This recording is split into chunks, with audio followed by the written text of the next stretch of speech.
Há 800 anos atrás, houve um homem que inspirou todos os futuros navegadores dos mares, Joy Boy. Há uma teoria que já é aceita por praticamente todos os fãs de que Joy Boy foi o primeiro rei dos piratas, ou pelo menos o primeiro grande pirata dos mares. E se ele era um pirata, qual era a sua tripulação? O capítulo 1085 nos dá uma ideia de quais foram os piratas ao lado de Joy Boy. Quando Musamá diz pra Cobra que os Di são aqueles que se contrariam aos 20 reinos, Cobra finalmente entende o que os Di são. É aí que no momento em que ele está tentando fugir do castelo com Sabo, ele diz: "Nós somos Di". Em meio a isso aparece um flashback de Luffy, Sabo e Ace, onde eles dizem que se Sabo quiser, ele também pode ser um Di. Portanto, isso nos faz chegar à conclusão de que os Di são um bando pirata que luta contra a força dos 20 reinos. Eles não são necessariamente uma família com laços sanguíneos, eles são os piratas do amanhecer. Mas por que esse nome amanhecer? Existem 3 motivos. Primeiro é que o amanhecer está ligado diretamente ao sol, a mesma fruta usada por Luffy e por Joy Boy. Segundo, de vez em quando temos referências ao amanhecer. Por exemplo, a primeira ilha em que se passa a história é Romance Dawn, a ilha do amanhecer. Amanhecer em inglês se chama Dawn, o que significa o clã D, que começa com a letra D também, né? E por último, em uma das últimas frases, Nefertari Cobra diz: "Levante a bandeira do amanhecer", o que dá a entender que ele está se referindo à bandeira dos piratas do amanhecer, que serão levantados novamente pelos Di dessa nova geração. Beleza, mas quem são esses piratas que lutam contra o governo ao lado de Joy Boy? Chega mais que eu vou te mostrar todos eles neste vídeo.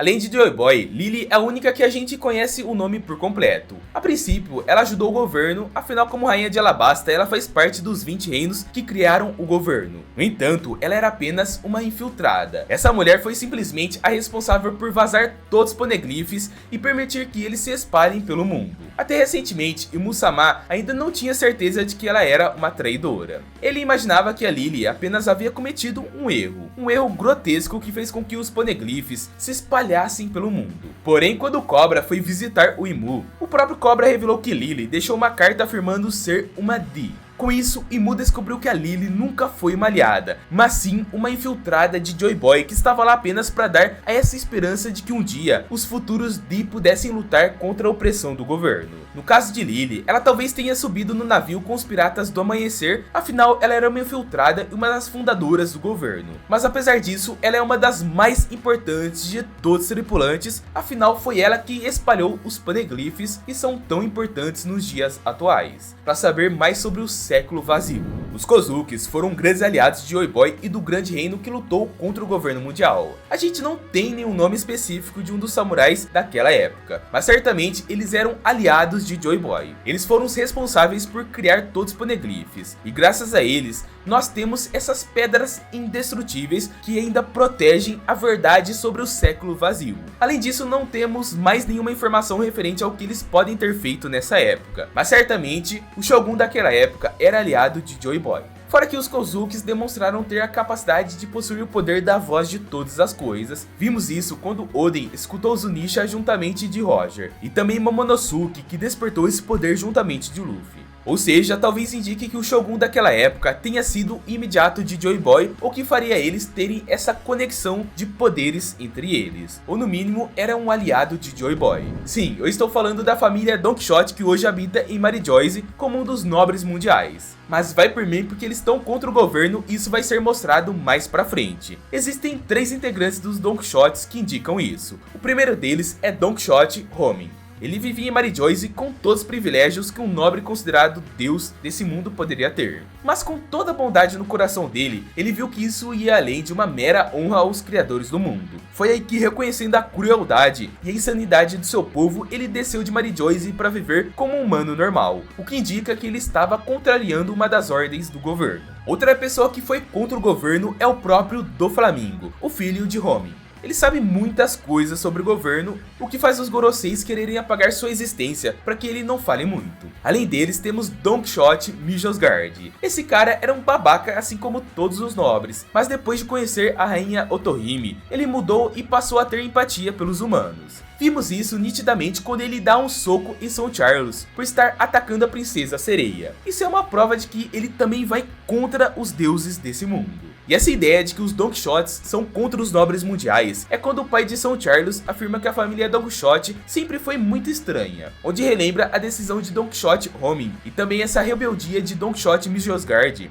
o que faz ele acreditar que os Don Quixotes não são exatamente aliados dos nobres mundiais. Então, já que os Don Quixotes possuem esse histórico, é possível que o fundador dos Don Quixotes no século perdido tenha sido aliado de Joy Boy e o infiltrado ao lado de Lily. Mas ao contrário dela, ele entrou em Mary Joyce e teve sua descendência por lá. Meio que aceitou a situação de forma descontente. Mas o futuro da sua geração não aceita 100% o que o governo mundial faz. Ou seja, essa rebeldia está no sangue. Esse Black que eu estou me referindo são personagens como Marshall the Teach e Rox the Zebek. Ambos possuem o D. Além disso, esses dois são exatamente um espelho do que o outro foi na vida. Já que essas duas versões Dark existem dos tempos atuais, a gente pode supor que no século perdido realmente tenha um usuário de fruta da escuridão que se aliou a Joy Boy. Alguém muito similar a Rox the Zebek e ao Barba Negra. Mas aí você deve estar se perguntando, então será que o Barba Negra é digno de ser um dos piratas do amanhecer? Não, ele não é. E isso fica claro quando Newgate diz na frente de Teach que ele não era o homem que Roger estava esperando. Ou seja, Teach não é o D que o Roger espera. Isso é muito importante, pois mostra que não é porque o cara possui um D no nome que ele vai ser um dos piratas do amanhecer. Ele pode até ser batizado com esse sobrenome, mas ele é livre para fazer o que quiser da sua vida. E é exatamente isso que o Barba Negra faz. Mas será que o Rox era um homem que o Roger esperava? Bom, isso só vamos saber quando o Oda mostrar um pouco mais sobre ele. Os Homens-Peixes certamente são parceiros de Joy Boy. Primeiro que a raça Homem-Peixe sempre sofreu nas mãos dos poderosos desse mundo. Eles sempre foram usados como servos,